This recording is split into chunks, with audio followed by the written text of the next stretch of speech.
Cocu déboucha dans une vaste chambre souterraine. La lumière de sa torche dansa sur les parois scintillantes, révélant des veines d'or et d'argent incrustées dans la roche. Au centre de la pièce, un amas de coffres en bois précieux, sculpté de motifs complexes et ornés de pierres précieuses, attendait d'être ouvert. Au cœur de l'Afrique, niché au pied de collines verdoyantes et baigné par les murmures d'une rivière scintillante, se trouvait le village d'Amankra, un havre de paix où la vie s'écoulait au rythme des saisons. Parmi ses habitants, Cocu, un homme à la stature imposante et au regard perçant, était connu pour son avarice insatiable et sa soif insatiable de richesse. Comme le dit un proverbe africain, « L'amour de l'argent est la racine de tous les maux ». Cocu en était la parfaite illustration. Son cœur, dur comme un caillou, ne vibrait qu'au son des pièces d'or et des billets de banque. Aveuglé par sa cupidité, il ne voyait dans ses semblables que des obstacles à sa fortune, des pions à sacrifier sur l'autel de son ambition démesurée. Sa famille, pourtant aimante et dévouée, ne pouvait échapper à son regard calculateur. Afua, son épouse aux yeux tendres et au sourire chaleureux, supportait en silence ses humeurs colériques et ses reproches incessants. Ama et Kofi, ses deux enfants, vénéraient leur père malgré son avarice, ignorant la noirceur qui rongeait son âme.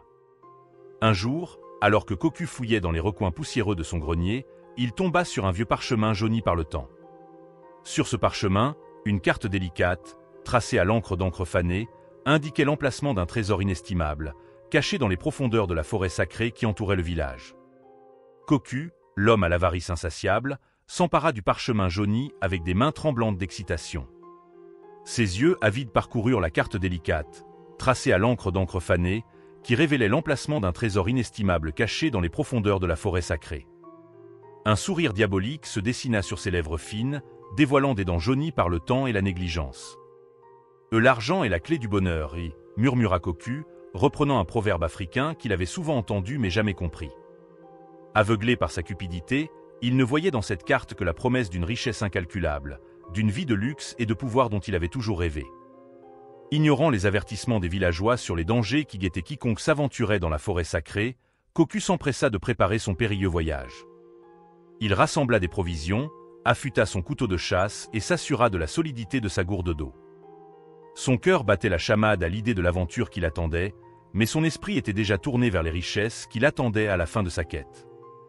Le jour du départ arriva, et Cocu s'enfonça dans les méandres de la forêt sacrée, laissant derrière lui son village, sa famille et sa vie antérieure. La forêt, dense et verdoyante, l'enveloppa dans ses bras menaçants, ses arbres centenaires se dressant comme des sentinelles silencieuses. L'air était lourd de mystères et de parfums exotiques, et le chant des oiseaux se mêlait au bruissement des feuilles mortes sous ses pas. Cocu avançait prudemment, sa machette à la main, se frayant un chemin à travers les lianes épineuses et les sous-bois impénétrables. Il affronta des obstacles de toutes sortes, des rivières tumultueuses, des animaux sauvages aux yeux perçants et des pièges naturels dissimulés dans la végétation luxuriante. Chaque pas le rapprochait du trésor, mais chaque épreuve le rapprochait aussi de sa perte. Au fil des jours, Cocu s'éloignait de plus en plus de son monde familier. La nourriture se faisait rare, l'eau fraîche était précieuse et le sommeil était hanté par des cauchemars. Son corps s'affaiblissait, ses vêtements se déchiraient et son esprit commençait à vaciller sous le poids de la solitude et de la peur. Mais Cocu était déterminé à atteindre son objectif. Il sacrifia son confort, sa santé et même ses biens matériels pour poursuivre son mirage de richesse. Il vendit son collier d'or, troqua son couteau de chasse contre un sac de provisions et même échangea ses vêtements contre une boussole rudimentaire. Chaque sacrifice le rapprochait du trésor, mais chaque renoncement le rapprochait aussi de sa chute. Le proverbe africain « l'appétit vient en mangeant » et illustre parfaitement la situation de Cocu. Plus il découvrait de richesses, plus il en désirait. Il ne se souciait plus des dangers qui l'entouraient, des épreuves qu'il avait traversées ou des sacrifices qu'il avait consentis. Son obsession pour l'argent le consumait, le transformant en une ombre de lui-même. Après des semaines d'épreuves et de privations, Cocu parvint enfin à destination. La carte délicate l'avait mené à l'entrée d'une caverne secrète, dissimulée derrière un rideau de lianes épaisses et noueuses, comme des serpents géants prêts à l'attaquer. L'air était lourd de mystère et d'une odeur de terre humide qui lui donnait la chair de poule. Le cœur battant la chamade à l'idée des trésors qui l'attendaient à l'intérieur, Cocu écarta les lianes avec précaution, comme s'il dérangeait un esprit ancestral. Une lumière faible illuminait l'espace, révélant un tunnel étroit et sombre qui semblait s'enfoncer dans les entrailles de la terre. Koku s'aventura dans le tunnel, sa torche à la main, éclairant les parois humides et rugueuses de la caverne. Des gouttes d'eau froide tombaient du plafond, créant un écho lugubre dans le silence oppressant. Le sol était glissant et parsemé de pierres irrégulières, menaçant de le faire trébucher à chaque pas. Plus il avançait, plus l'air devenait frais et humide, et plus l'odeur de terre mouillée s'intensifiait. Koku avait l'impression de pénétrer dans un monde oublié, un royaume caché des yeux des hommes. Il se sentait petit et insignifiant face à la puissance de la nature et à l'immensité de la caverne. Après ce qui lui sembla une éternité, Koku déboucha dans une vaste chambre souterraine. La lumière de sa torche dansa sur les parois scintillantes, révélant des veines d'or et d'argent incrustées dans la roche. Au centre de la pièce, un amas de coffres en bois précieux, sculptés de motifs complexes et ornés de pierres précieuses, attendait d'être ouvert. Koku s'approcha des coffres, ses mains tremblant d'excitation. Il en ouvrit un avec impatience, révélant un trésor éblouissant, des pièces d'or qui brillaient comme des soleils miniatures, des colliers de diamants qui scintillaient comme des étoiles dans la nuit, et des bracelets en émeraude d'un vert profond et envoûtant. Un sourire triomphal éclaira le visage buriné de Koku. Il avait atteint son objectif. Il était riche, enfin riche. Mais au milieu de son trésor, il ressentit un vide immense. Il n'y avait ni joie ni satisfaction dans son cœur, seulement une immense solitude et un profond regret. Koku s'empressa d'ouvrir les autres coffres, ses mains avides s'emparant des richesses inestimables qu'ils contenaient. Il les fit teinter contre ses oreilles, les admira sous la lumière vacillante de sa torche, et les entassa dans son sac de toile usé. Il était riche, immensément riche. Mais au fur et à mesure qu'il accumulait les trésors, Koku se sentait de plus en plus vide. Il réalisa soudain l'immensité de son sacrifice. Il avait perdu sa famille, son foyer et son honneur pour une richesse matérielle qui ne pouvait combler le vide immense dans son âme. L'argent ne fait pas le bonheur, dit un proverbe africain que Koku avait toujours ignoré. Il en était la triste illustration. Il avait sacrifié ce qui était vraiment précieux pour une illusion de richesse qui ne lui apporterait jamais le bonheur véritable. Alors que Koku était perdu dans ses pensées, un grondement sourd résonna dans la caverne. Les parois tremblèrent et un vent glacial souffla, éteignant sa torche. Plongé dans le noir complet, Koku se sentit submergé par une terreur panique. Des murmures et des chuchotements émanaient des ténèbres, comme si des esprits ancestraux le surveillaient depuis les profondeurs de la caverne. Koku comprit qu'il avait violé un lieu sacré en pénétrant dans leur sanctuaire. Il était devenu un intrus, un voleur qui convoitait leur richesse. Terrorisé, Koku tâtonna dans le noir, cherchant désespérément une sortie. Mais les murs de la caverne semblaient se refermer sur lui, l'enfermant dans un tombeau de pierre froide et humide. Les murmures et les chuchotements des esprits ancestraux se rapprochaient, menaçant de le dévorer dans les ténèbres. Avec un dernier sursaut d'énergie, Koku trébucha contre un mur et découvrit une ouverture étroite. Il s'y glissa fébrilement, se faufilant dans un passage encore plus sombre et étouffant. Les voix des esprits s'éloignaient, mais l'obscurité et la peur continuaient à le hanter. Après ce qui lui sembla une éternité, Koku aperçut une faible lueur au bout du tunnel. Il rassembla ses dernières forces et se précipita vers la lumière, émerge enfin dans la forêt sacrée. Le soleil brillait de mille feux, aveuglant ses yeux habitués à l'obscurité. Il avait survécu à la caverne et à ses esprits ancestraux, mais il était brisé et hanté par son expérience. Koku s'effondra sur le sol, son corps épuisé et son esprit tourmenté. Le trésor qu'il avait tant convoité était toujours dans son sac, mais il ne lui apportait aucune joie. Il ne pensait qu'à sa famille, à Afua et à ses enfants, qu'il avait abandonnés par cupidité. Hanté par ses remords et affaibli par son périple dans la forêt sacrée, Koku parvint enfin aux portes de son village à l'aube naissante. Les premières lueurs du jour éclairaient les huttes de paille et les cases en terre battue, dessinant un paysage familier mais désormais étranger à ses yeux. Le cœur lourd et les pas hésitants, Koku s'avança vers la place centrale du village, où les villageois se rassemblaient pour le lever du soleil. Un silence pesant l'entourait, comme si son ombre portait la malédiction de la caverne et de ses esprits ancestraux. Dès que Koku apparut, un murmure de surprise et de colère parcourut la foule. Les visages se fermèrent, les regards se détournèrent. Afua, son épouse bien-aimée, le fixa avec des yeux remplis de tristesse et de déception. Kofi et Ama, ses enfants, se blottirent contre leur mère, effrayés par l'homme qu'ils ne reconnaissaient plus.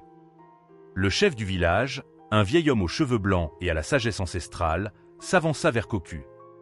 Sa voix grave et solennelle résonna dans le silence. « Cocu, fils de ce village, tu as trahi ta famille, ta communauté et les esprits ancestraux en te laissant consumer par la cupidité. Ton obsession pour l'argent t'a aveuglé et t'a conduit à commettre des actes impardonnables. » Cocu s'agenouilla devant le chef du village, la tête baissée, submergé par la honte et le regret. Il tenta de s'excuser, d'expliquer ses motivations égoïstes et sa folie passagère. Mais ses paroles tombèrent dans l'oreille d'un sourd.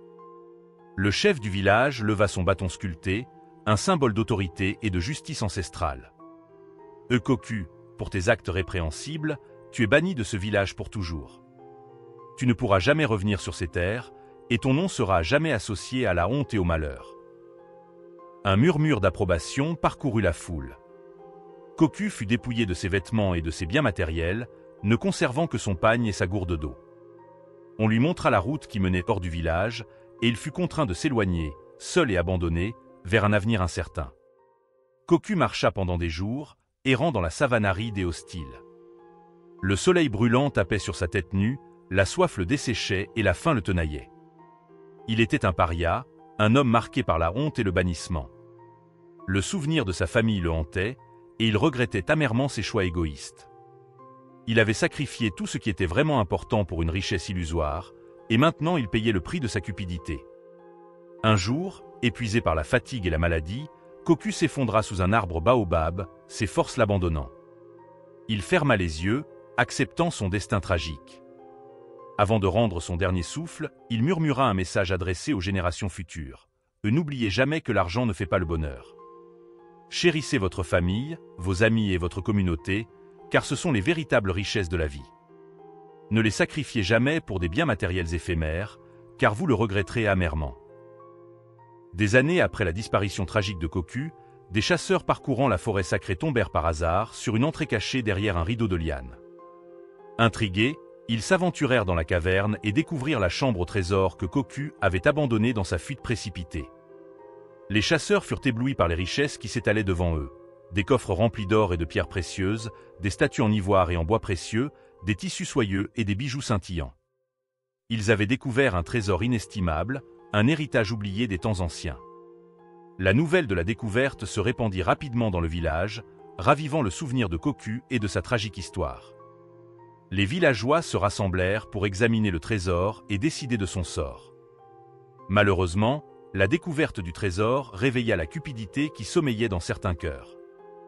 Des querelles et des disputes éclatèrent entre les villageois, chacun voulant s'approprier une part plus importante des richesses.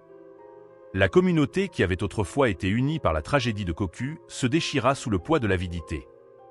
L'argent attire l'argent, mais il attire aussi les problèmes, dit un proverbe africain qui résonna douloureusement dans la communauté. La soif de richesse avait aveuglé les villageois et les avait conduits sur le chemin de la discorde. Face à ces divisions, un vieil homme sage et respecté du village intervint.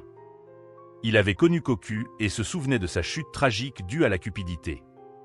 Il s'adressa aux villageois d'une voix calme et posée. « Mes frères et sœurs, ne laissez pas l'argent vous aveugler comme il a aveuglé Cocu. Ce trésor ne doit pas être une source de division et de conflit. N'oubliez pas les leçons de son histoire tragique. » Ces paroles touchèrent les cœurs des villageois. Ils se souvinrent de la souffrance qu'avait endurée Cocu et de la honte qu'il avait apportée à sa famille et à sa communauté.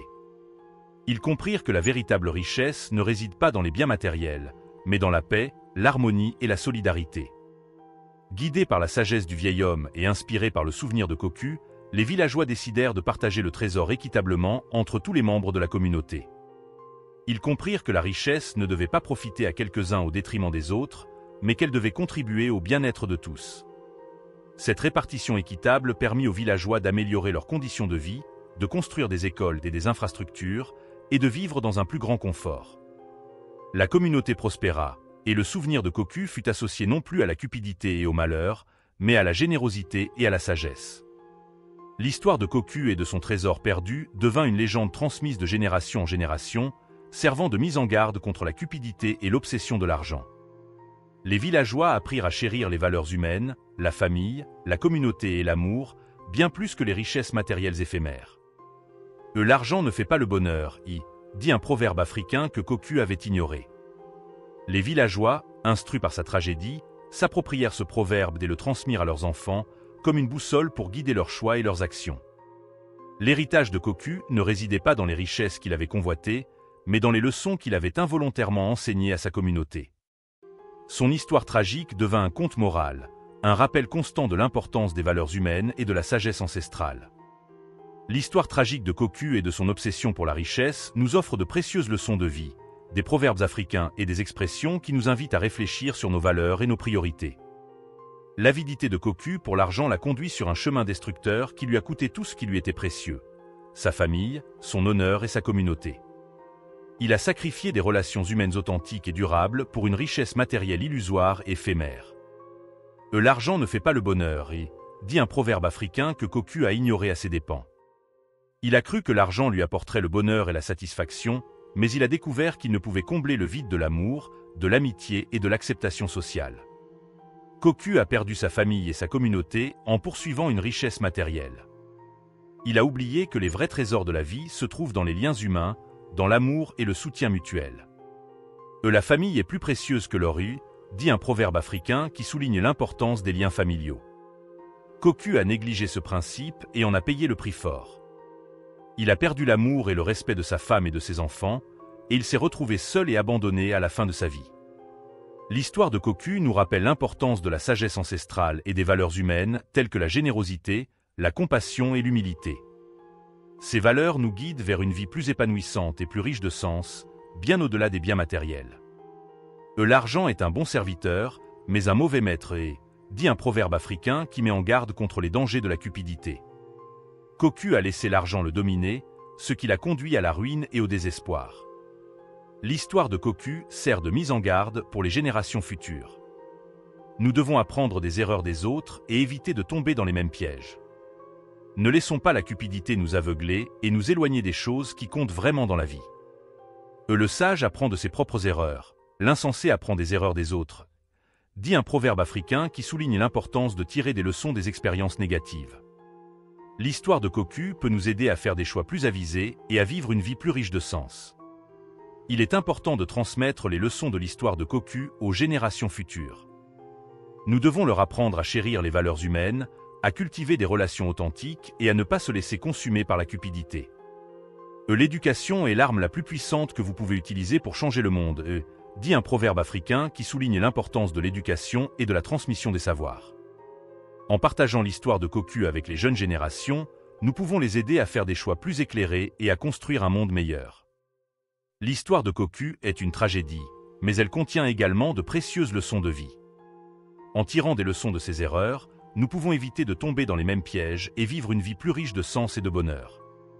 N'oublions jamais que les vrais trésors de la vie se trouvent dans les liens humains, dans l'amour et dans la communauté. Conclusion globale. Un message universel. L'histoire de Cocu, fils d'un village africain, nous emmène dans un voyage à travers la cupidité, la trahison, la rédemption et les leçons apprises. Sa quête obsessionnelle de richesse le conduit à sacrifier ses relations familiales, son honneur et son intégrité, le plongeant dans un tourbillon de malheur et de regrets.